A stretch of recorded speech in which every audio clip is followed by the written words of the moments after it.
Ruth's going to give us a quick whiz round about transformations in the NHS and what actually that means for older people and how they all fit together. Well, thank you very much, Leslie. So it is going to be a very quick whirlwind tour. So I don't want to take up too much of your time today when I know you're talking about the really, really important issues of malnutrition. But I think as I go to talk about some of the short-term and the long-term challenges and opportunities, it will become really clear just how important really embedding work to tackle malnutrition, make sure that people are well nourished and sustained, is absolutely critical and should be a central part of those plans and strategies as we move forward. So I'm going to start in this with the slightly more depressing end of the spectrum. So apologies for that. And I know we've just talked a lot about some of the issues and challenges we're facing with malnutrition this winter. But I'm going to start by talking about the short term. And I think we all know it's going to be a really very difficult winter coming up. There's a broad range of reasons for that. I mean, we're seeing a culmination of some of those long-term problems that we all know exist, particularly around workforce and investment in social care, which is having quite a clear knock-on consequence to the functioning of the whole health and social care system at the moment. And those things have been really severely exacerbated and brought to the fore by the challenges of the last few years. And I know I don't need to tell anybody in this programme about that. But at the same time, we also know that the need for services has gone up very significantly. So particularly amongst older people. So we've seen a real trend within older people's health and well-being of deterioration and decline over this period of time. So we all know about waiting lists and how they're growing, but actually I wanted to just focus today on those things which actually don't sit on waiting lists. This isn't about people waiting for treatment. This is just about people who have, over the last couple of years, their health has gone downhill and they're not coping as well as they used to. And they're probably in a worse state of health than we probably would have expected. So how we've described this at Age UK is saying that it's really hit the fast forward button on aging for a whole generation of older people in a lot of respects. So what we're seeing is around 1 in 4 older people say that they can't walk as far as they used to. The same number again, 1 in 4 say they're living in more pain. 1 in 5 say they're less steady on their feet. Again, 1 in 5 say they're finding it harder to remember things. And what, as a result of this, for some people, this is quite a significant change in their health over that period of time. And about 1 in 10 people are now saying that they find it harder to look after themselves, that they're less independent, that this is very directly translating into their ability to do everyday tasks.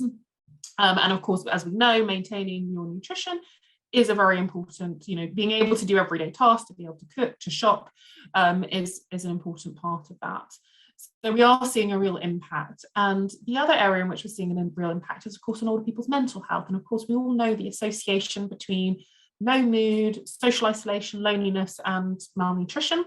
And unfortunately, we've seen a really dramatic escalation in many ways around older people's mental health, with many more older people saying that they find it more difficult to cope than they used to. They find it more difficult to socialise, that they feel more isolated, they feel more lonely. And that's had a knock-on consequence onto things like anxiety, low mood, and depression.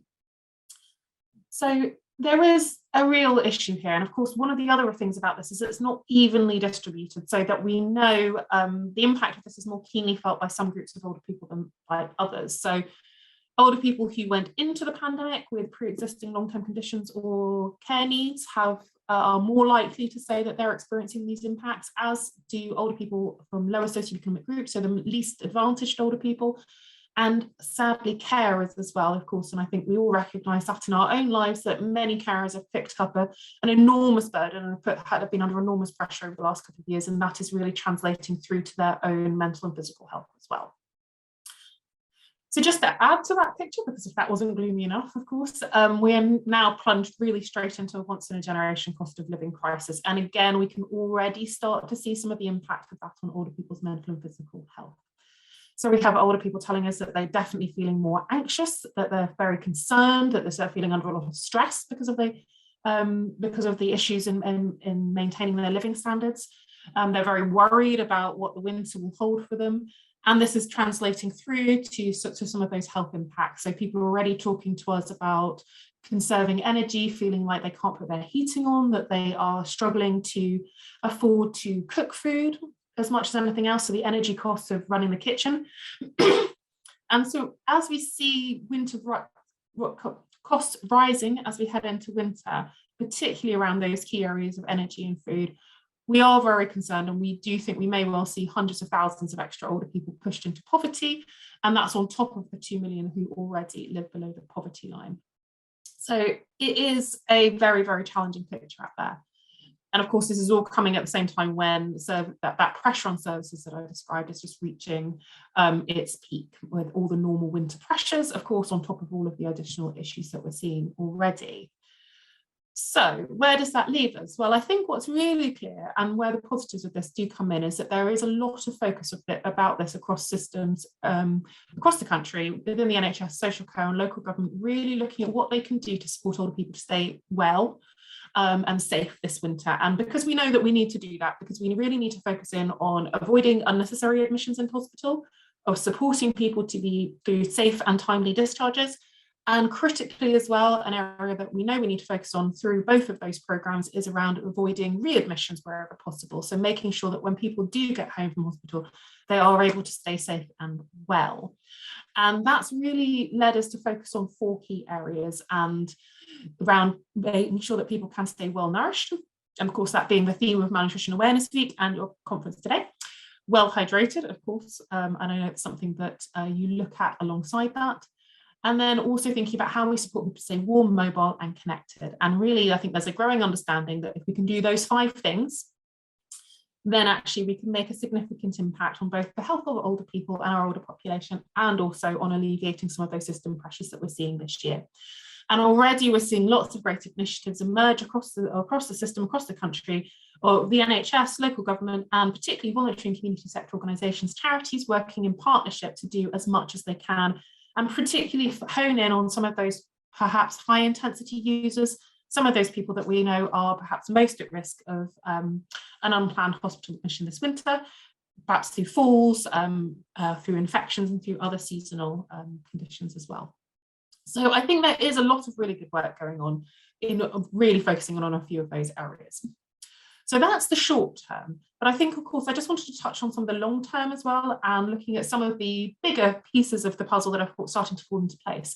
Because we know what all of this is telling us is, it was something that we already knew before the pandemic, but if we didn't know before, we certainly know now, that we absolutely have to get services right for older people, because if we don't, as a very significant proportion of the population who are using healthcare services, but also people who are perhaps most at risk of some of those unplanned admissions, of their health kind of going downhill really rather rapidly without the right kind of support at home.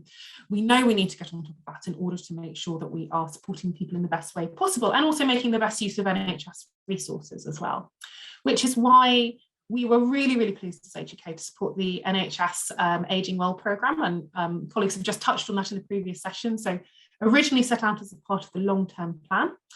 And I'm really pleased to say this is still going very strongly, and there's a huge amount of focus on this from a national perspective. And I think we're starting to see the fruits of that in systems and in services across the country. And it's really positive to see. So the Ageing Well programme had 3 main components, which was anticipatory care, urgent community response, and enhanced care in care homes. And I'm sure a lot of you are familiar with many of those programmes. So the idea behind anticipatory care was really about saying, well, before people fall off the cliff, before people's health really deteriorates, how do we identify people who are older people, particularly who are living with frailty, who are living with multiple long-term conditions or disabilities, and who are really at high risk of sort of one of those significant health events, which often leads to an admission to hospital and seeing a lot of their things around their health and their lives unravel really quite quickly.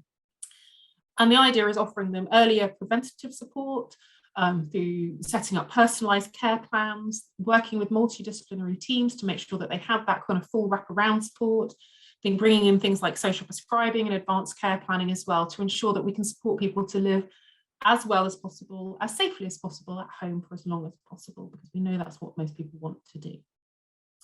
The second component to that, because we all know that with the best will in the world and with the best plans in the world, things will sometimes go a little bit wrong. And that was around urgent community response. So that was really looking at setting a 2-hour standard for how do we ensure that when we have people who have become acutely unwell in the community, they perhaps don't need to go to hospital, but at the moment or historically that has been the only option for them. And we all know that that leaves to a high risk of a hospital admission and then a stay in hospital, which will lead to deconditioning and deterioration in people's health. How do we make sure we get them a really fast response in the community so that, if at all possible, they can receive the treatment they need, they can be connected to other services, and they can stay at home? And obviously this is particularly something that we're focused on around this winter, for example, around falls, because we know often older people don't necessarily need to be conveyed to hospital, but often they are, and that's when things can then start to go wrong for them.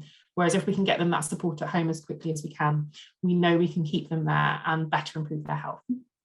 And then the last part of the programme was around enhanced care and care homes. So really looking very specifically, of course, at that group of the population who we know are the most acutely unwell. So thinking about how we bring better support to those individuals through regular ward rounds, for example, with GPs, through better connecting in community-based services, community nursing, continence care, all of those really important things for that population, as well as specialist support, so that when somebody's health is deteriorating in a care home, again, the only option isn't for them to be conveyed to hospital, but actually they can be assessed in the care home, and if at all possible, they can be treated in the care home and they can remain safe and comfortable in their main place of residence. And again, we can really avoid those distressing admissions. So, I mean, I focused here a lot on avoiding admissions, and that's not because going to hospital, obviously, if hospital is the right place for an older person to be, that's exactly where we want them to be. But at the same time, we also know that it's often people are, as I said, they are conveyed to hospital because there really are no other options, but it's not going to be the best place for them to receive treatment. And we do know that obviously people are at higher risk of those issues around deconditioning.